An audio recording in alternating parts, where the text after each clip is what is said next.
Olá, pessoal, tudo bem? Nós vamos hoje fazer a correção das nossas questões, né, para que nós possamos aí arrematar esses temas iniciais e passarmos para as nossas próximas temáticas a serem trabalhadas. A nossa questão de número 1 fala o seguinte: os princípios do direito contratual regem as relações contratadas com o intuito de que as mesmas não se tornem injustas para com as partes.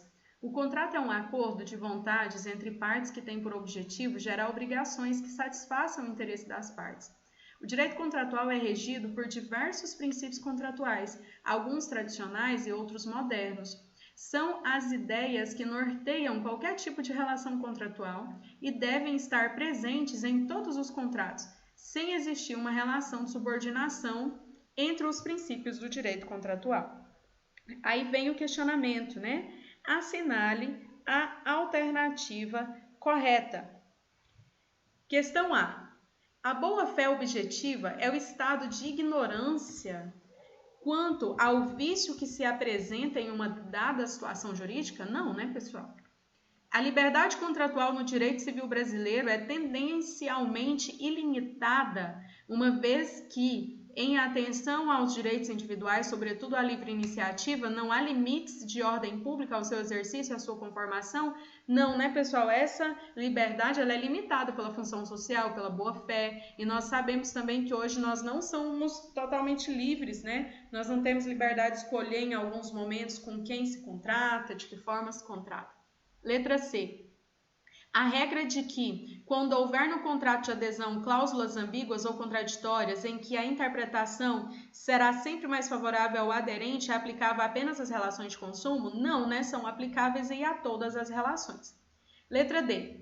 A teoria da imprevisão somente pode ser aplicada para a revisão de contratos em que a onerosidade excessiva é decorrente de causas pervenientes à celebração do contrato, sendo inaplicável a referida teoria no que tange cláusulas que no momento da celebração do contrato já se apresentavam como flagrantemente abusivas, né? Está correta. Ela só pode ser aplicada para a revisão de contratos em que a onerosidade excessiva é decorrente de cláusulas supervenientes à celebração do contrato e é inaplicável, né, a cláusulas ali que no momento da celebração do contrato já eram em algum sentido abusivas, porque essa imprevisão vem do fato de ser realmente imprevisível.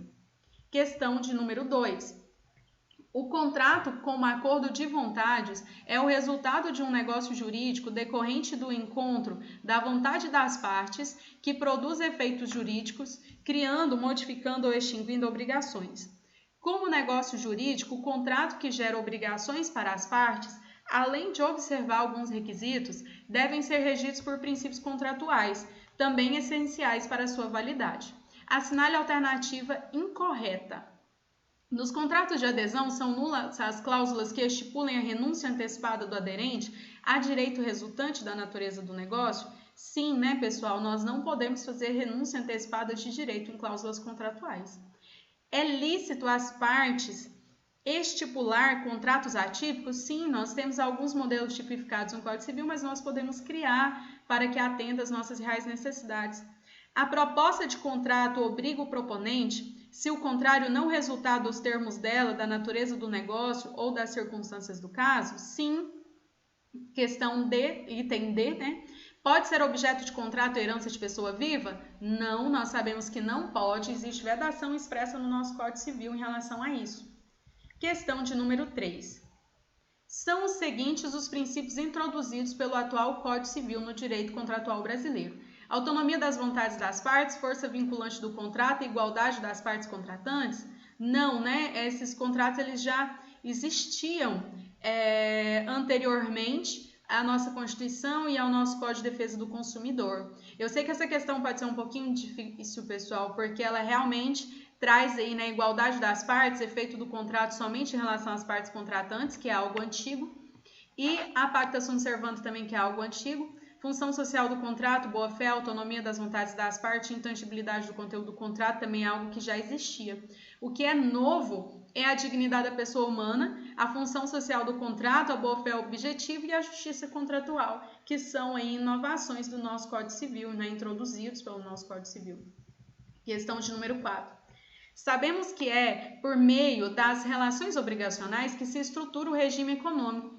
Assim, através do direito das obrigações, se estabelece também a autonomia da vontade entre os particulares na esfera patrimonial. Podemos afirmar que o direito das obrigações exerce grande influência na vida econômica em razão da inegável constância das relações jurídicas obrigacionais no mundo contemporâneo.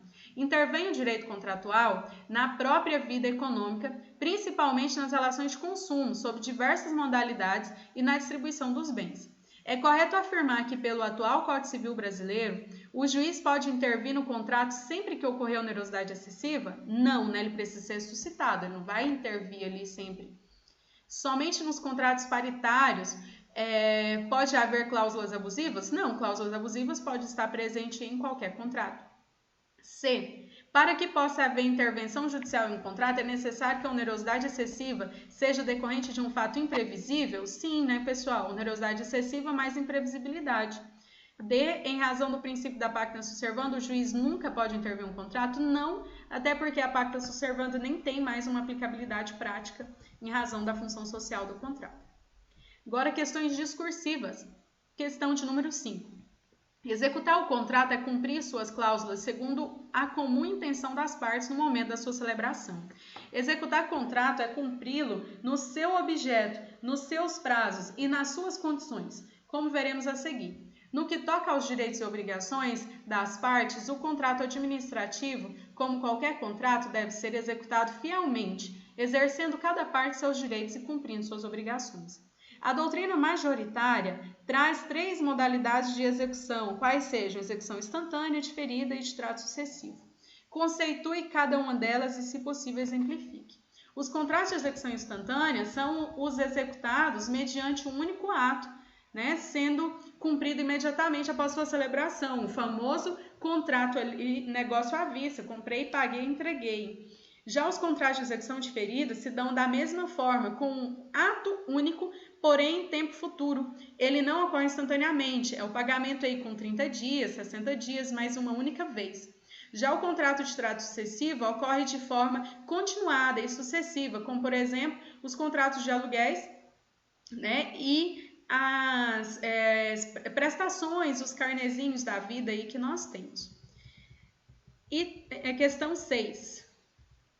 O principal direito do contrato é o de receber o preço. Nos contratos de colaboração, de execução de obras, serviços e fornecimento, na forma e no prazo convencionado, as obrigações da administração reduzem-se ao pagamento do preço ajustado. Outra obrigação é a entrega do local da obra ou do serviço, na espécie e nas condições que permitam ao contrato a regular execução do contrato. Nesse encargo da administração, compreende-se as desapropriações necessárias, as interdições de trânsito e demais atos de autoridade que só o poder público pode praticar. Sabemos que o contrato é um instituto presente desde o direito romano e que vem evoluindo de acordo com as modificações sociais. Marca a alternativa que expõe um conceito adequado de contrato. Letra A. Em uma visão clássica ou moderna, o contrato pode ser conceituado como sendo um negócio jurídico bilateral ou plurilateral que visa a criação, modificação ou extinção de direitos e deveres com conteúdo patrimonial. Pessoal, eu comecei todas as nossas aulas presenciais com essa frase, né? Então está correto, a letra A. Vamos analisar as demais opções. Em uma visão clássica ou moderna, o contrato pode ser conceituado como sendo um negócio jurídico apenas de composição plurilateral? Não, né? Nós temos contratos até de caráter excepcional unilaterais, mas em regra é bilateral, podendo ser plurilateral. O contrato é um negócio jurídico bilateral cujo fundamento ético se baseia na vontade e essa independe de ser livre? Não, né, pessoal? A vontade tem que ser livre e consentida, como em todos os negócios. O contrato é um negócio criador de direitos e obrigações, regido pelo princípio da autonomia da vontade, com isso não precisa ter uma harmonia legal para sua elaboração, basta que as partes tenham consentimento? Não, né, pessoal? Ele precisa estar repousado dentro da ordem jurídica nacional. Letra E. O Código Civil de 2002 nos fornece um conceito claro de contrato? Não, já está errado. Nós falamos que o Código Civil não traz um conceito. Ele já começa a tratar das modalidades e particularidades de alguns contratos. 7. Na civilística nacional, porém, ainda prevalece o conceito tradicional ou clássico de contrato. Entre os clássicos, Clóvis Bevilacqua afirma que o contrato é um acordo de vontades para o fim de adquirir, resguardar, modificar ou extinguir direitos. Buscando a estrutura contratual, Maria Helena Diniz aponta 2 elementos essenciais para a formação do Instituto. Aponte e expliquem quais são esses elementos, se possível exemplifique. Nós estudamos isso em aula presencial também, né, pessoal? Elemento estrutural e funcional aí, teorizado pela Maria Helena Diniz. Buscando a estrutura contratual, Maria Helena Diniz aponta 2 elementos essenciais para a formação do Instituto. Um estrutural, constituído pela alteridade presente no conceito de negócio jurídico. Essa alteridade é a presença de pelo menos 2 sujeitos. E outro funcional, formado pela composição de interesses contrapostos mais harmonizáveis. Então, a gente fala que é pelo menos 2 sujeitos com interesses contrapostos, porém harmonizados, que vai ter aí o elemento estrutural e funcional que a Maria Helena Diniz teoriza para a gente dentro dos seus estudos. Questão de número 8. Leia os artigos a seguir, né? Leia o artigo e os textos a seguir. Artigo 117. Salvo se o permitir a lei ou o representado, é anulável o negócio jurídico que o representante, no seu interesse ou por conta de outrem, celebrar consigo mesmo. Parágrafo único. Para esse efeito, tem-se como celebrado pelo representante o negócio realizado por aquele em quem os poderes houverem sido subestabelecidos. Texto 2. A alteridade, elemento necessário na formação do contrato, constitui-se pela presença de pelo menos 2 pessoas quando da constituição do contrato.